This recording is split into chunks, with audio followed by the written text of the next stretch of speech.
Technique ক্লাসে তোমাদের সকলকে স্বাগত। আজকের আমাদের আলোচ্য বিষয় 2026 সালের অষ্টম শ্রেণীর দ্বিতীয় পর্যায়ক্রমিক মূল্যায়নের পরিবেশ ও বিজ্ঞানের সেট ওয়ানের প্রশ্ন এবং তার উত্তর। তোমাদের দ্বিতীয় পর্যায়ক্রমিক মূল্যায়নের পূর্ণমান থাকবে 50, সময় পাবে তোমরা 1 ঘন্টা 30 মিনিট। তোমাদের এর আগে দ্বিতীয় পর্যায়ক্রমিক মূল্যায়নের বাংলা, ইতিহাস এবং ভূগোলের প্রশ্ন এবং তার উত্তর করিয়েছি। তোমরা যা যা দেখোনি তার জন্য লিঙ্ক ডেসক্রিপশন বক্সে আছে, তোমরা সেখান থেকে দেখে নিতে পারো। তোমাদের এই প্রশ্নোত্তর পর্ব শুরু করে বলে রাখি, তোমরা যারা চ্যানেল নতুন আছো তারা অবশ্যই চ্যানেলটিকে সাবস্ক্রাইব করে দিও এবং পাশের বেল আইকনটি প্রেস করে দিও। তাহলে আমরা চলে আসছি প্রশ্নোত্তর পর্বে। একবার নাম্বার বিভাজনটা কি রয়েছে একবার দেখে নেব। তোমাদের প্রথমে ভৌত পরিবেশের থেকে তাপ রয়েছে, সেখান থেকে তোমাদের 4টে এমসিকিউ থাকছে। দুটো 1 নম্বর প্রশ্ন থাকবে, দুটো 2 নম্বর প্রশ্ন থাকবে, মোট থাকবে 10 নম্বর। মৌল, যৌগ ও রাসায়নিক বিক্রিয়া, এখান থেকে তোমাদের দুটো এমসিকিউ, দুটো 1 নম্বর প্রশ্ন এবং দুটো তোমাদের 3 নম্বর প্রশ্ন থাকবে, মোট 10 নম্বর থাকবে। একইভাবে তোমাদের মৌল, যৌগ, রাসায়নিক বিক্রিয়া, তড়িতের রাসায়নিক প্রভাব, এখান থেকেও 10 নম্বর। প্রাকৃতিক ঘটনা ও তার বিশ্লেষণ, এখান থেকেও 10 নম্বর থাকবে। আর জীবনবিজ্ঞান পার্টে মানুষের খাদ্য উপাদান থেকে তোমাদের 10 নম্বর তোমরা পেতে চলেছো। মোট তোমাদের 50 নম্বর পরীক্ষা হবে। দেখো, ফিজিক্যাল সায়েন্সে প্রথমে যে প্রশ্ন, দেখো সঠিক উত্তরটি নির্বাচন করো। 1 × 9 = 9। প্রথম প্রশ্ন দেখো কি আছে।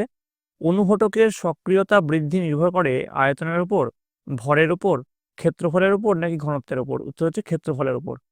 পরের প্রশ্ন, বরফের উপরে এক বায়ুমণ্ডলীয় চাপের সমান পরিমাণ চাপ বাড়ালে বরফের গলনাঙ্ক প্রায় 0.0007 ডিগ্রি সেলসিয়াস।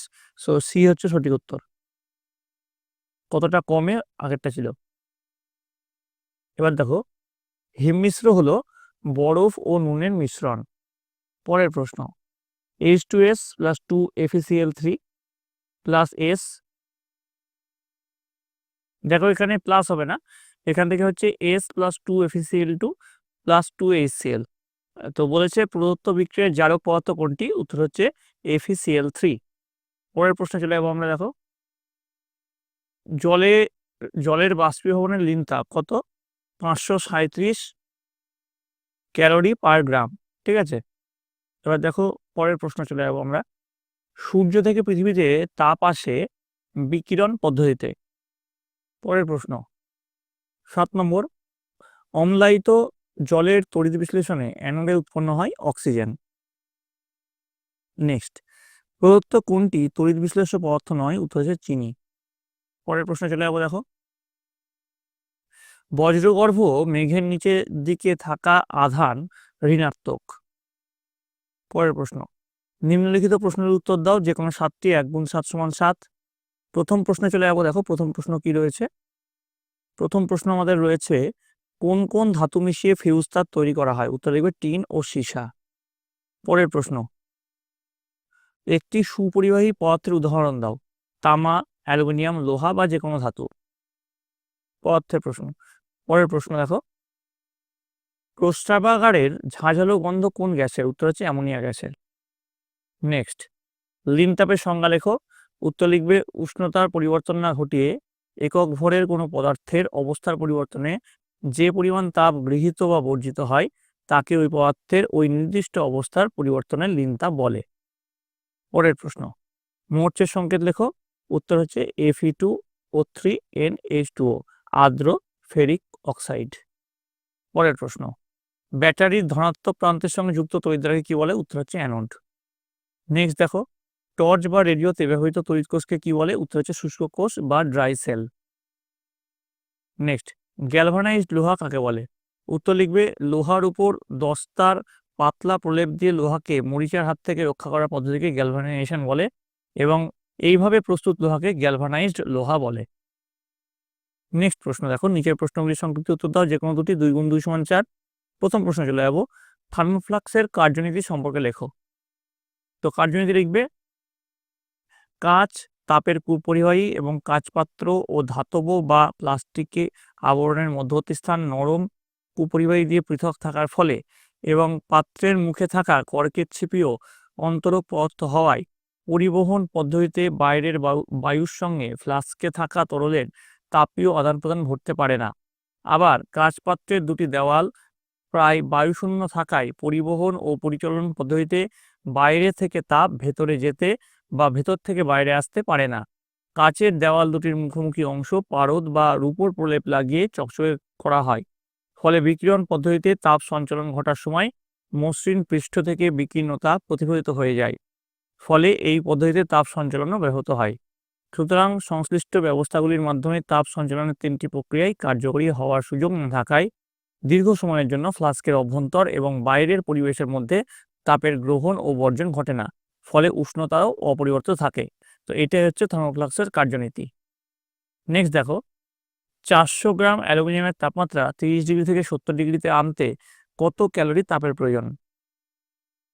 দেখো এর উত্তরটা আমরা জানি Q is equal to MC delta T. Delta T হচ্ছে তোমার তাপমাত্রা পরিবর্তন, মানে চূড়ান্ত তাপমাত্রা মাইনাস প্রাথমিক তাপমাত্রা।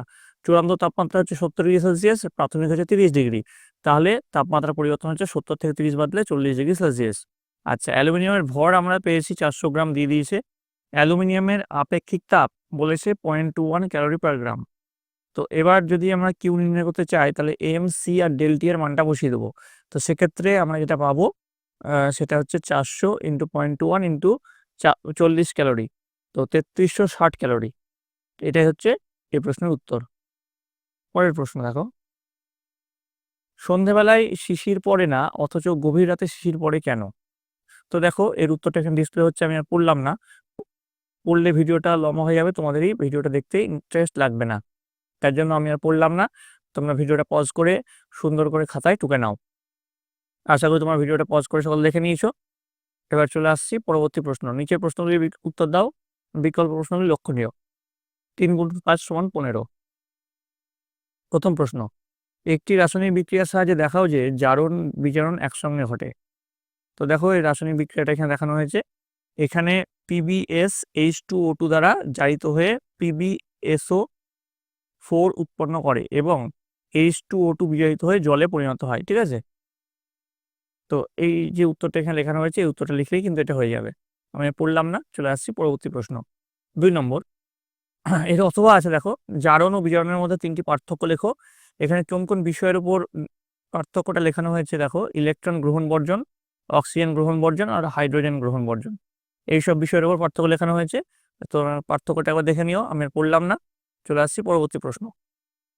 তাপমৌচি পরিবর্তন ও তাপগ্রাহী পরিবর্তনের একটি পার্থক্য লেখো। CaO থেকে কিভাবে CaOH2 তৈরি করা যায় এবং এই প্রক্রিয়ার সময় কি ঘটনা ঘটে?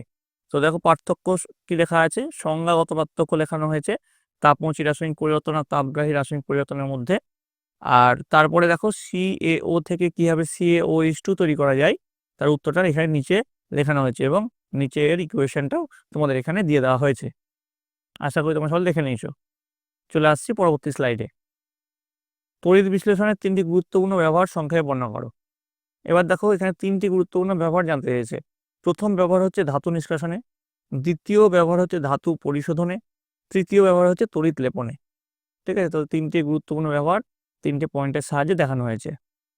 পরের প্রশ্ন, অথবা দেওয়া হয়েছে তড়িৎ লেপন কাকে বলে? লোহার পাইপের উপর জিঙ্কের প্রলেপ দিতে অ্যানোডে ও ক্যাথোডে কি কি ব্যবহার করবে? প্রথমে দেখো তড়িৎ লেপন কাকে বলে তার সংজ্ঞাটা এখানে দেওয়া হয়েছে। তড়িৎ বিশ্লেষণ পদ্ধতিতে কোনো ধাতু বা ধাতু সংকরের তৈরি পদার্থের উপর অপেক্ষাকৃত কম সক্রিয় অন্য কোনো ধাতুর প্রলেপ দেওয়াকে তড়িৎ লেপন বলে। আর এখানে বলেছে লোহার পাইপের উপর জিঙ্কের প্রলেপ দিতে অ্যানোডে ও ক্যাথোডে কি কি ব্যবহার করবে? তো অ্যানোডে ব্যবহার করবে হচ্ছে বিশুদ্ধ জিঙ্ক ধাতু ব্যবহার করা হবে, আর ক্যাথোডে যে লোহার পাইপের উপর প্রলেপ দেওয়া হবে সেটি ব্যবহার করা হবে ক্যাথোড হিসাবে। ঠিক আছে, তো এই প্রক্রিয়ায় তড়িৎ বিশ্লেষ্য হিসাবে জিঙ্ক আয়রনের দ্রবণ যেমন জিঙ্ক সালফেট বা জিঙ্ক ক্লোরাইডের দ্রবণ ব্যবহার করা হয়। তড়িৎ প্রবাহ চালনা করলে অ্যানোডে জিঙ্ক দ্রবীভূত হয়ে দ্রবণে আসে এবং ক্যাথোড অর্থাৎ লোহার পাইপের উপর জিঙ্কের পাতলা স্তর জমা হয়। দেখো পরবর্তী যেটা আছে, শীতকালে উলের জামা কাপড় খোলার সময় গায়ের লোমগুলি সোজা হয়ে ওঠে এবং ক্ষীণ চিরচির শব্দ শোনা যায় কেন? দেখো এর উত্তরটা এখানে ডিসপ্লে হচ্ছে। এই উত্তরটা যেমন করে এখানে আছে ঠিক একইভাবে তোমরা এই উত্তরটা লিখে নেবে খাতায় সুন্দর করে। চলে আসছি পরবর্তী প্রশ্ন। অথবাতে আছে ভূপৃষ্ঠে বজ্রপাত কিভাবে ঘটে তার কারণ সহ ব্যাখ্যা করো। দেখতে পাচ্ছ এর কারণ সহ ব্যাখ্যাটা এখানে লেখানো হয়েছে।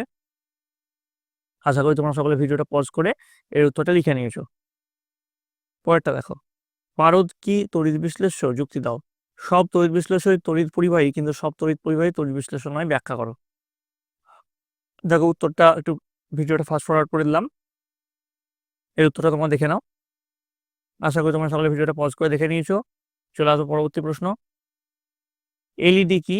ভিজে হাতে বা খালি পায়ে ভিজে মাটিতে দাঁড়িয়ে ইলেকট্রিকের সুইচে হাত দেওয়া বিপজ্জনক কেন? তো প্রথমে দেখো এলইডি কি সেটা এখানে লেখানো হচ্ছে, এরপরে এলইডির একটা ছবিও এখানে দেওয়া হয়েছে। তারপরে যে প্রশ্নটা আছে যে ভিজে মাটিতে দাঁড়িয়ে ইলেকট্রিকের সুইচে হাত দেওয়া বিপজ্জনক কেন, তার উত্তরটা দেখো নিচে এখানে লেখানো হয়েছে। ঠিক আছে, দেখতে পাচ্ছ তোমরা আশা করি। এবার চলে আসছি আমরা পরবর্তীতে। এর পরবর্তীতে আমার লাইফ সায়েন্সে কি আছে দেখে নাও। লাইফ সায়েন্সে নিম্নলিখিত প্রশ্নগুলির সঠিক উত্তর নির্বাচন করো, যে কোনো 6টি। 1 গুণ 6 সমান 6। প্রথম প্রশ্ন, ফ্ল্যাভি ভাইরাস কোন রোগের জীবাণু? প্লেগ, ম্যালেরিয়া, ডেঙ্গি নাকি পোলিও? উত্তর হচ্ছে ডেঙ্গি। নেক্সট, ডিওটিএস প্রদত্ত কোন রোগের চিকিৎসা পদ্ধতি? তো এটা হচ্ছে যক্ষা রোগের চিকিৎসা পদ্ধতি। আচ্ছা, ডেঙ্গু রোগ কোন মশা ছড়ায় সেটা যদি তোমরা কমেন্টে অবশ্যই কিন্তু কমেন্টে জানাবে, এবং কমেন্টে তোমাদের বিদ্যালয়ের নাম এবং কে কোন জায়গা থেকে দেখছো সেটা কিন্তু লিখতে ভুলবে না। পরের প্রশ্ন, রত্না প্রদত্ত কোন জাতীয় ধান? উত্তর হচ্ছে জলদি জাত। এবার দেখো, কোন আম সবচেয়ে আগে পাকে? উত্তর হচ্ছে গোলাপ খাস। নেক্সট, চায়ের মূল উপাদান হলো, দেখো এখানে এ এবং বি, অর্থাৎ ট্যানিন এবং ক্যাফিন দুটোই হবে। তো তার জন্য সঠিক উত্তর হচ্ছে ডি, এ ও বি উভয়ই। পরের প্রশ্ন, কাতলা মাছ পুকুরের যে স্তরে থাকে সেটি হলো জলের উপরের স্তরে। পরের প্রশ্ন, প্রদত্ত কোনটি শ্রমিক মৌমাছির কাজ? উত্তর হচ্ছে মৌচাক তৈরি করা। পরের প্রশ্ন, নির্দেশ অনুসারে উত্তর দাও, যে কোনো দুটি। 1 গুণ 2। এখানে বিসদৃশ শব্দটি বেছে নিয়ে লেখো। তো এর মধ্যে যেটা বিসদৃশ শব্দ সেটা হচ্ছে এগ্রিকালচার। তারপরে দেখো, লেঘর্ন হলো এক প্রকারে লেইং বা ডিম উৎপাদনকারী ব্রিড। তারপরে দেখো, ডিম পোনা থেকে ধানি পোনা আতুর পুকুরে তৈরি করা হয়। পরের প্রশ্ন দেখো, যে কোনো দুটি প্রশ্নের সংক্ষিপ্ত উত্তর দাও। 2 গুণ 2 সমান 4। প্রথম প্রশ্ন দেখো, মেজর কার্প ও মাইনর কার্পের যে কোনো দুটি পার্থক্য লেখো।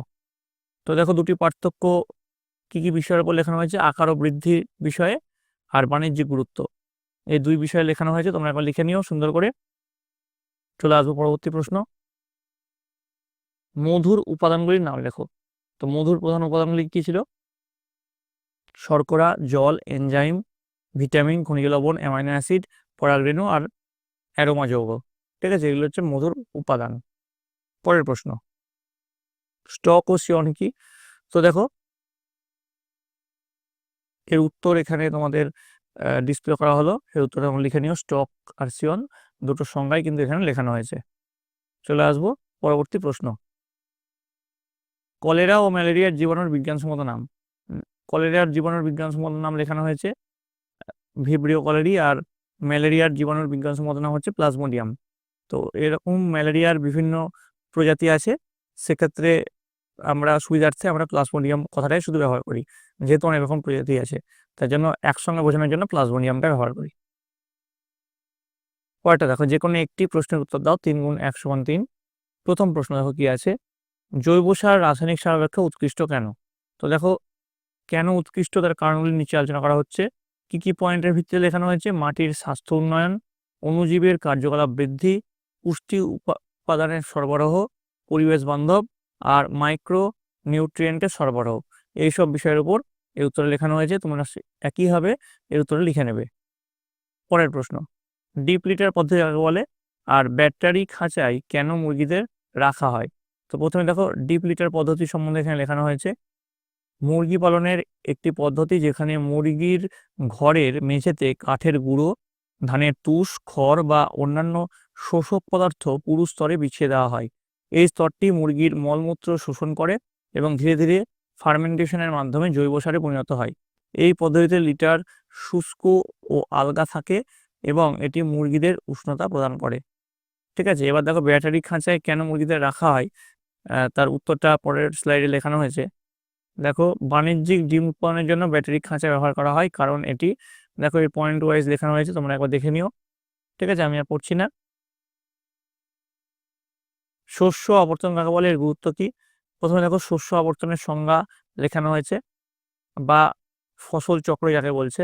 আর এর গুরুত্ব কতগুলো পয়েন্টের উপর বেস করে লেখানো হয়েছে: মাটির উর্বরতা বৃদ্ধি, রোগ ও পোকা নিয়ন্ত্রণ, মাটির ক্ষয় রোধ, আগাছা নিয়ন্ত্রণ, আর রাসায়নিক সারের ব্যবহার কমানো। এইসব পয়েন্টের উপর বেস করে লেখানো হয়েছে, তোমরা ভিডিওটা পজ করে লিখে নিও।